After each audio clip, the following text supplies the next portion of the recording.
네, 당뇨병 있는 분 계세요? 당뇨병? 아무도 안 계신 것 같아요. 그렇죠?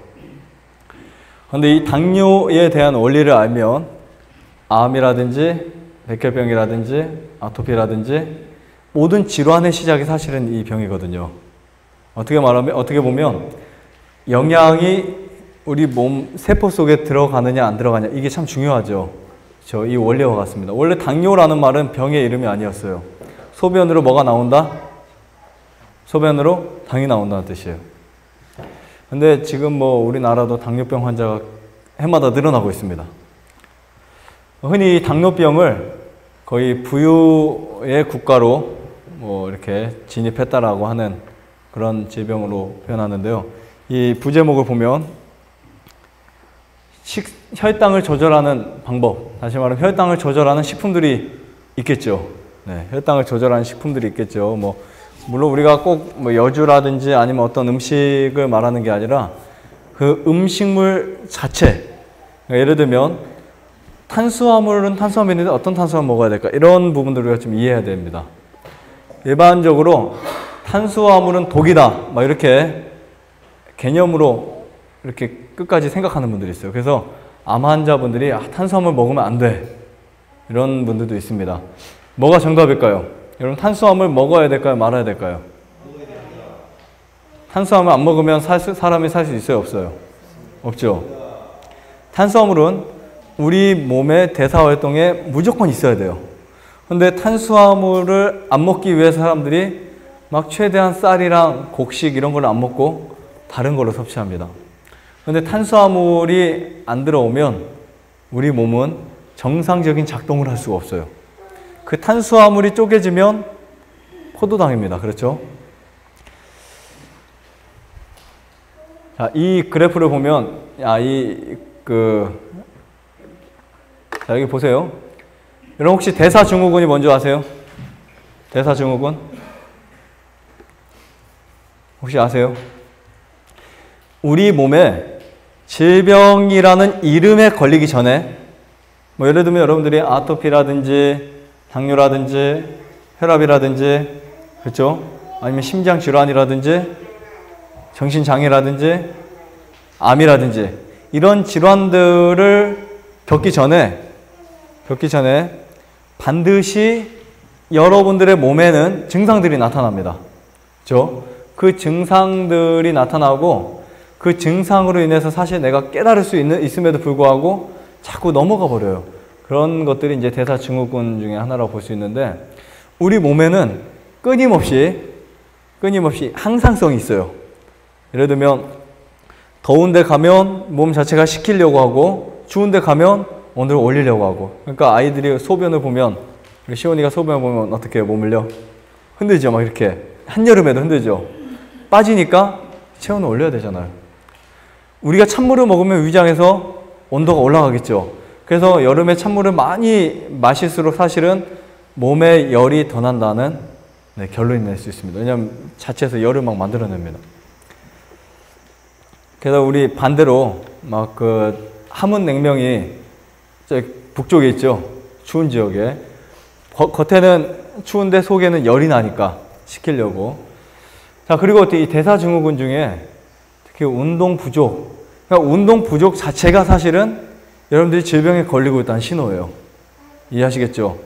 그냥 빈둥빈둥하고 방에 누워있고 침대에 누워있고 운동하지 않는 그 자체가 질병의 신호 중에 하나입니다. 맞아요, 안 맞아요? 사람 활동하도록 되어 있습니다. 먹으면 칼로리가 들어오죠. 들어온 칼로리와 나가는 칼로리가 맞아야 돼요. 만약에 거기에 틀려지면 반드시 몸에 축적이 되면서 독소가 써요. 단백질, 지방질, 탄수화물, 이런 것들이 몸에 쌓이게 되면, 다른 형태의 독소로 쌓이게 되면 우리 몸에 질병이 생깁니다. 그래서 먹으면 반드시 뭐 해야 된다? 먹으면 활동해야 된다. 그렇죠? 활동해야 된다. 그러니까 우리가 보통 활동을 안 하면 식욕이 떨어지는 게 정상인데, 그렇죠? 근데 활동 안 하면 식욕이 떨어지는 게 정상인데, 활동을 안 하면서도 식욕이 왕성하면 이게 문제가 되는 거예요. 더군다나 요즘 대부분의 음식들이 칼로리가 높잖아요. 높은 칼로리를 먹으면서도 활동을 많이 안 할 때 생기는 질환들이 위장 장애라든지 복부 비만, 복부 배 나오는 거, 그 다음에 또 혈압이 상승하고 나오죠. 중성 지방 상승, 그 다음에 HDL 저하, 콜레스테롤이죠. 동맥경화 진행, 이렇게 해서 우리 혈관에는 그런 찌꺼기들이 쌓이게 되는 거예요. 그러면 혈압에도 문제가 생기고, 그렇죠? 그렇게 되면 이제 심장이나 이제 우리 몸의 간이나 폐가 병들게 됩니다. 자, 이런 것들을 무시했어요, 이제요. 여러분들이 무시하게 되면 이제 당뇨라는 진단을 받기 전에 우리 몸은 이미 식후 혈당이 올라가게 됐어요. 그러니까 식사하고 나면 혈당이 쭉 올라갑니다. 올라갔다가 어떤 시간 오래 가야 되는데 가지 않고 갑자기 뚝 떨어져요. 올라갔다 뚝 떨어져요. 고혈당, 저혈당 두 가지로 왔다 갔다 합니다. 근데 오늘날 젊은 사람들 대부분이 이런 식사를 하고 있다는 거예요. 앞으로 향후 지금 20대가 40대 돼서 당뇨 관리 후보자들이 어마어마합니다. 요즘에 어린 아이들도 당뇨병 많이 있어요. 그렇죠? 있어요, 없어요? 네, 여기 온 아이 중에서도 이렇게 어린 아이들도 당뇨가 있어요.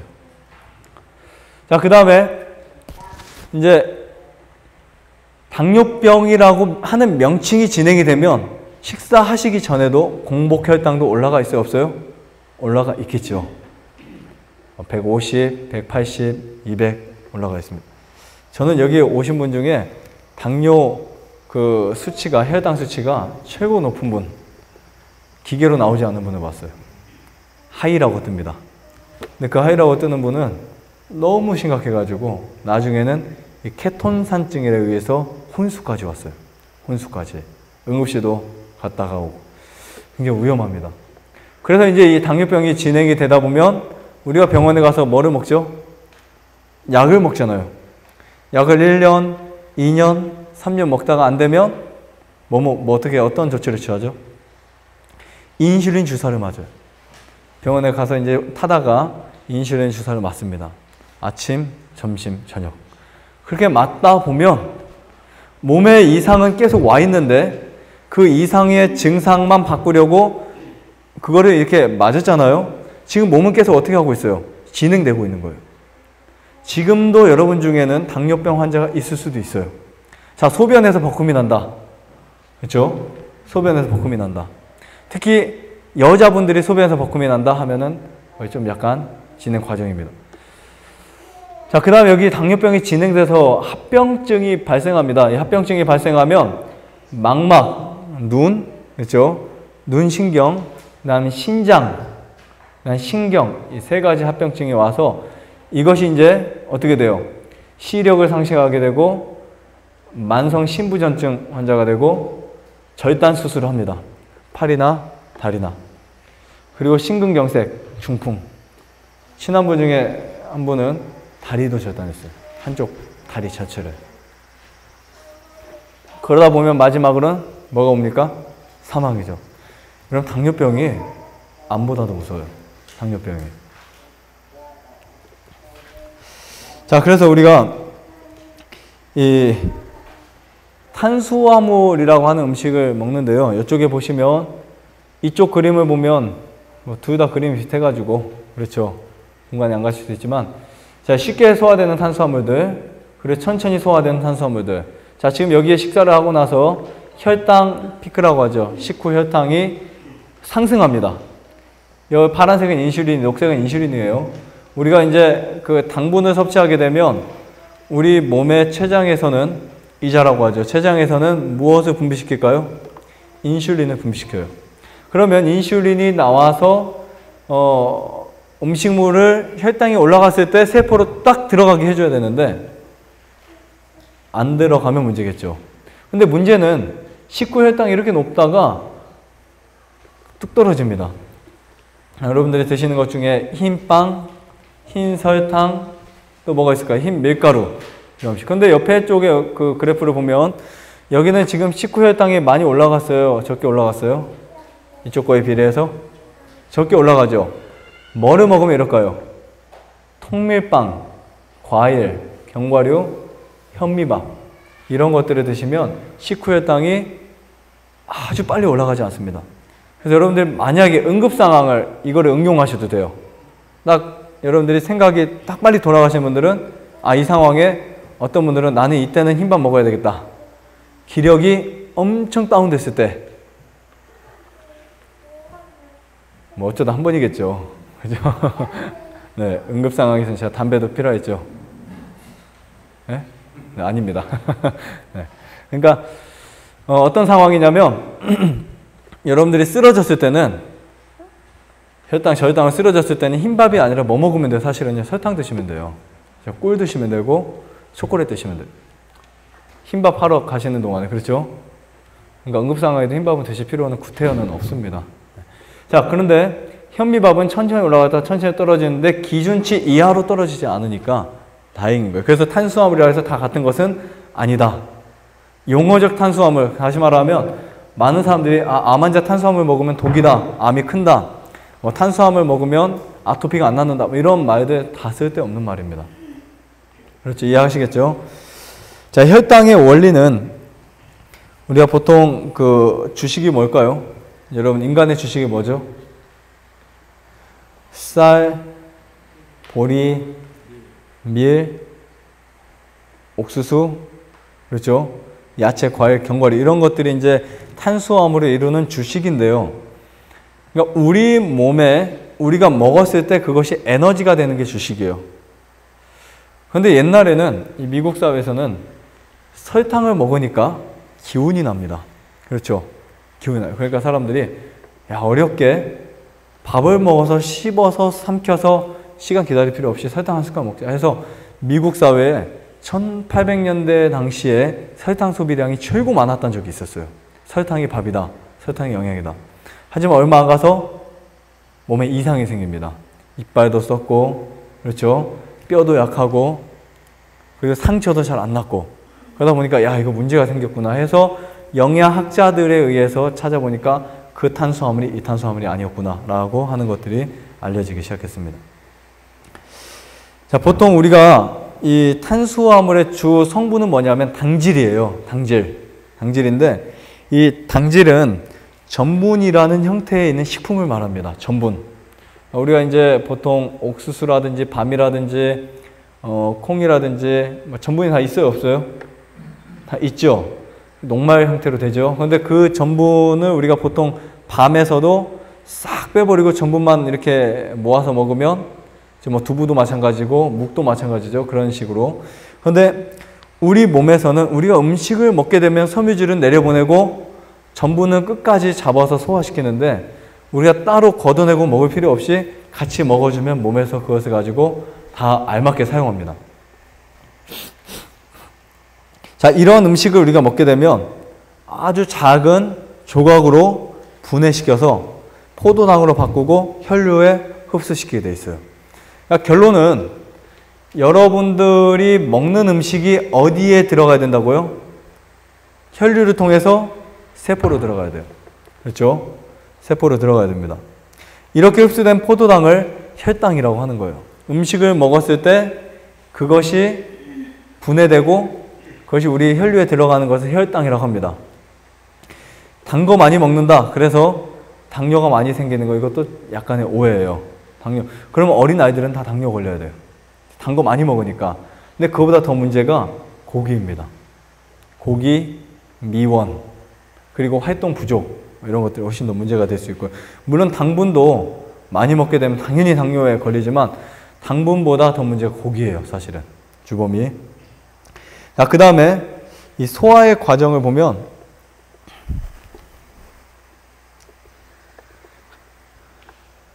저와 여러분들이 음식을 먹잖아요. 입을 통해서 음식을 먹죠. 제가 저번에 말씀드렸어요. 음식을 씹으면 침을 만들어내는 세 가지 기관들이 있어요. 세 군데가 있습니다. 어디 있죠? 혀, 밑. 그렇죠? 타악선이라고 하죠.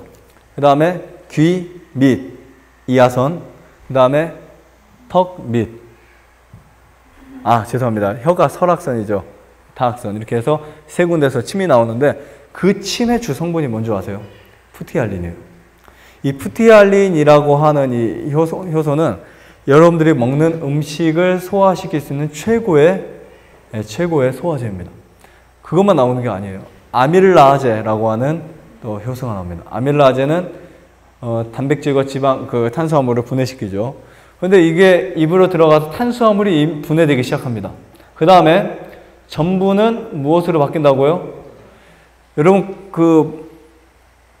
설탕이 포도당으로 바뀌는 것이 아니라 전분이 포도당으로 바뀌어야 돼요. 그렇죠? 똑같은 당분이긴 하지만. 그 다음에 이제 위장에 들어가면 무슨 소화가 되기 시작할까요? 위에서. 네, 위에는 단백질은 입에서 소화되지 않습니다.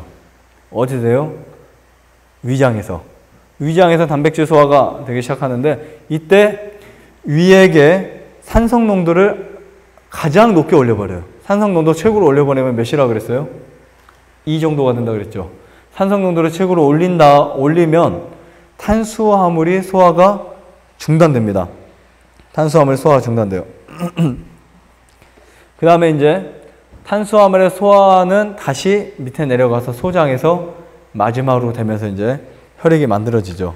자, 이렇게 해서 소장에서 탄수화물의 소화가 완성이 됩니다. 자, 그러면 지금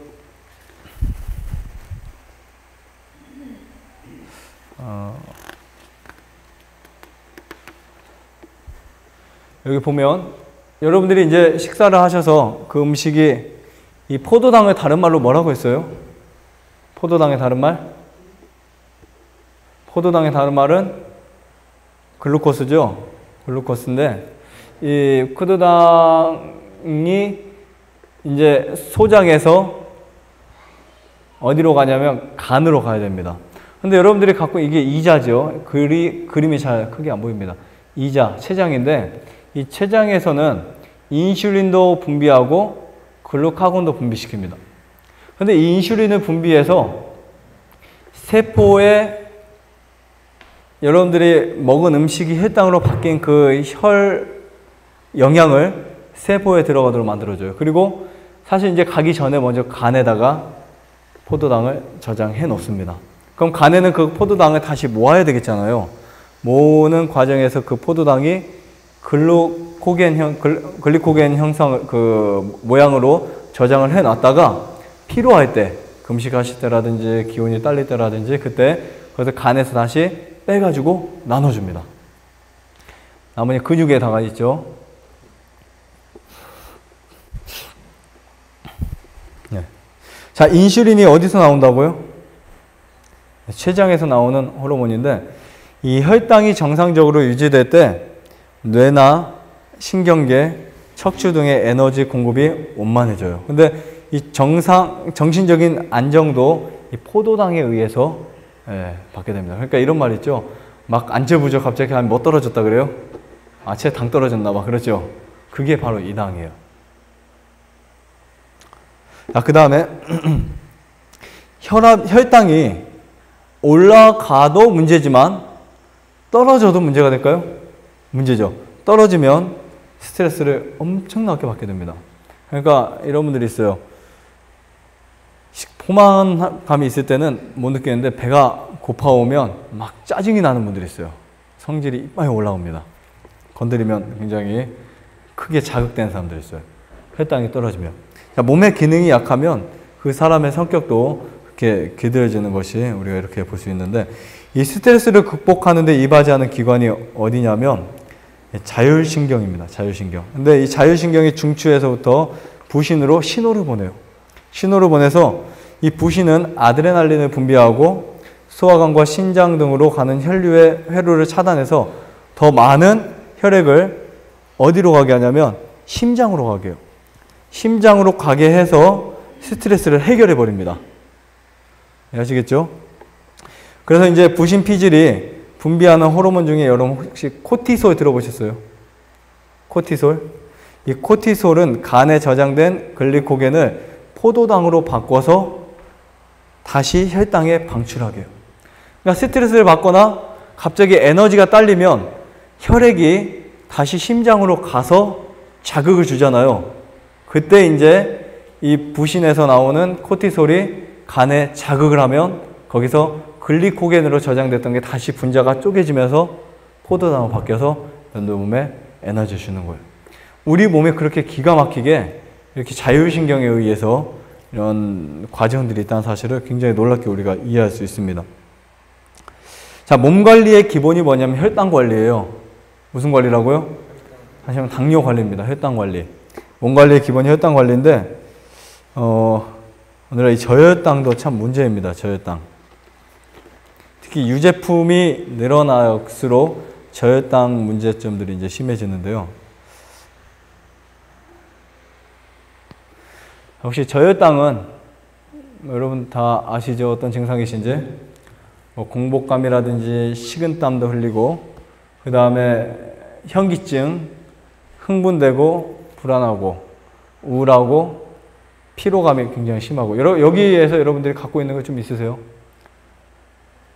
불안정, 두통, 떨림, 편두통, 위궤양, 불면증, 알코올 중독, 간질, 만성피로, 심장마비 이런 것들이 이제 저혈당에 관계된 이제 사항들입니다. 이런 거 혹시 있는 거 있어요? 불안해요? 불안해요? 우울해요? 피로해요? 다 계십니다. 자, 빈약한 식사를 할 때 가장 문제가 뭐냐면 스트레스를 잘 받는다는 거예요. 그러니까 여러분 사실 음식물에 따라서 성격이 바뀌는 게 아주 기가 막힌 논리인데요. 그러니까 식사가 빈약해질수록 그 사람이 스트레스 많이 받는다 이렇게 보시면 됩니다. 똑같은 환경이라면 그렇죠? 물론 어떤 사람은 엄청 복잡하고 막 짜증 나는 데 갖다 놓고 어떤 사람은 좋은 데 갖다 놓고 거기에 그런 환경이 아니라 똑같은 환경에서 자, 여기 보시면 당뇨병이 무엇인지에 대해서 이제 좀 더 설명을 드릴게요. 자, 음식을 드시면 위장으로 들어가서 십이장을 통해서 소장을 통해서 대장을 통해서 항문으로 나오죠. 그렇죠? 근데 여러분들이 음식을 먹으면 소화관이 있고 소화관에 효소나 호르몬을 분비시키는 기관 두 가지가 있습니다. 크게 나눠서 뭐 다른 기관들도 많이 있죠. 부신이라든지 뭐 다른 기관들도 있는데 크게 나누면 두 군데, 간하고 췌장이 있어요. 간에서는 담관이라고 하는 관을 통해서 무엇을 자꾸 보내버리죠? 무엇을 보냅니까? 담즙. 네. 이 쓸개에다가 저장해 놨다가 쓸개 한 300g에서 500g 정도의 액을 저장해 놨다가 필요할 때 보냅니다. 그 다음에 또요. 췌장에서는 뭐가 나올까요? 인슐린이나 글루카곤이나 췌장액도 나옵니다. 내분비와 외분비가 있죠. 근데 이 췌장에서 나오는 이 액들을 생리학자들이 다 발견할 수 없어요. 굉장히 놀랍습니다. 뭐 산성을 알카리로 바꾸는 기능도 하고요. 효소 공장이 췌장이에요. 그러니까 오늘날 우리가 보통 그 고기 많이 먹고 하다 보면 가장 먼저 타격을 받는 기관이 이 췌장입니다. 왜냐하면 효소를 만들어내야 되니까. 근데 이 췌장에서 지금 이 하얀 게 이게 인슐린이라고 보시면 이 하얀 게요. 인슐린이 막 분비돼 가지고 혈관에 타고 세포에 가서 안착이 되죠. 거기서 이제 세포의 문은 단백질로 형성이 돼 있어요. 그 문을 놓고 해서 열어주는 물질이 바로 인슐린인데 자, 여기 보시면 정상인들은 췌장에서 나오는 인슐린이 이 세포의 문을 열어주는 역할을 해서 이 세포에 무엇이 들어가도록 해요? 세포에 무엇이 들어가도록 한다?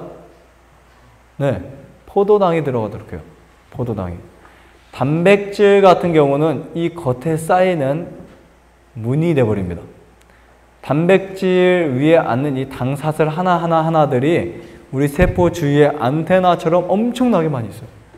그 안테나가 여기 그림을 제가 못 찾아왔는데 그 안테나가 많으면 많을수록 세포와 세포 간 인지하는 능력이 활성화돼 버려요. 그러면 T세포나 NK세포가 강해지겠죠. 그러니까 암 환자들이 지금 뭐를 많이 해야 되냐면 이 세포 벽에다가 뭐를 쌓으셔야 돼요? 당사슬을 쌓아 올리셔야 돼요. 이 당사슬이 뭐냐면 복합탄수화물을 먹을 때만 생기는 8가지 글리코 영양이라고 볼 수 있습니다. 돈 주고 사드시는 분도 있어요. 한 달에 300만 원짜리. 그렇죠? 중요한 것은 세포 안에 들어와야 될 이 포도당이 인슐린이 부족해서 들어오지 못하면 이 포도당은 세포 주위를 돌다가 어디로 나올까요? 소변으로 나와요. 소변으로 나와서 보니까 소변이 달아요. 그렇죠? 당분이 있으니까 볶음이 나잖아요. 뻥튀기 같은 거 먹어보시면 소변 많이 먹으면 한 봉지를 뻥튀기를 다 먹으면 소변을 보는데 구수한 냄새가 납니다. 그렇죠? 그게 바로 이런 현상입니다. 근데 이건 1형 타입 당뇨병이에요. 1형 타입은 뭐냐면 오늘날 우리가 알고 있는 당뇨병은 딱 2가지가 있습니다. 한 가지는 태어날 때부터 우리 췌장에서 이 인슐린이 아예 안 나오는 사람들이에요. 그런 사람 보셨어요? 인슐린 아예 안 나옵니다. 그런 사람들은 평생 약으로 조절을 해야 돼요. 근데 중요한 것은 인슐린 말고도 글루카곤이 다시 나올 수 있어요. 그래서 이가 없으면 잇몸으로 씹는다는 말처럼 인슐린이 부족하면 무엇이 나온다? 글루카곤이 나온다. 이렇게. 그리고 또 위장이 없으면 소장으로 연결한다. 우리 몸은 참 신묘막측합니다. 그렇죠? 그래서 1형 당뇨병도 제가 뭐 유튜브에 나가니까 어떻게 뭐 생각하실지 몰라도 1형 당뇨병도 사실은 무조건 절망적이다 라고 할 필요성은 없다는 거예요. 하나님이 우리 몸에서 해결할 수 있는 놀라운 방법을 반드시 만들어 놓으셨다는 겁니다. 의학으로는 절대 있을 수 없는 말이에요. 그러니까 제가 만약에 1형 당뇨병 환자들에게 인슐린 맞지 마라 하면은 돌 맞아 죽을 거예요. 그렇죠? 이거는 있을 수 없는 일이니까. 하지만 처음부터 그렇게 하면 안 되겠지만 천천히 훈련시켜 나가야 되겠죠. 근데 2형 타입 당뇨병은 어렸을 때부터 걸리기도 합니다. 근데 이 당뇨병 문제가 뭐냐면 인슐린은 분비가 돼요. 그렇죠? 근데 뭐가 안 되냐면 세포와 인슐린 간에 대화가 안 되는 거예요.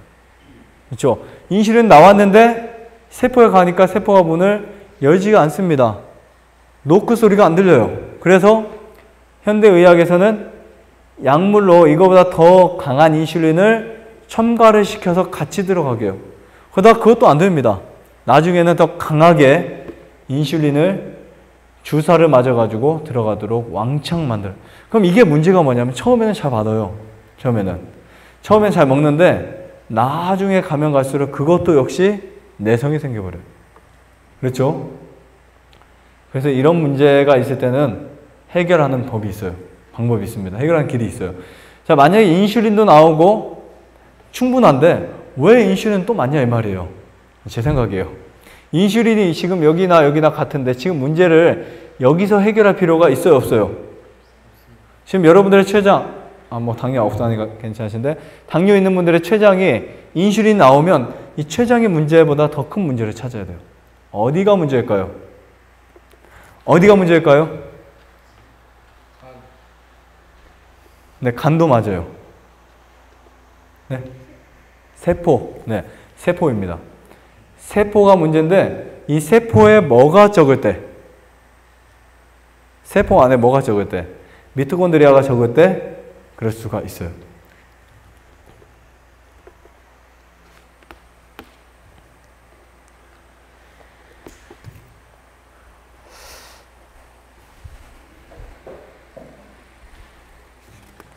제가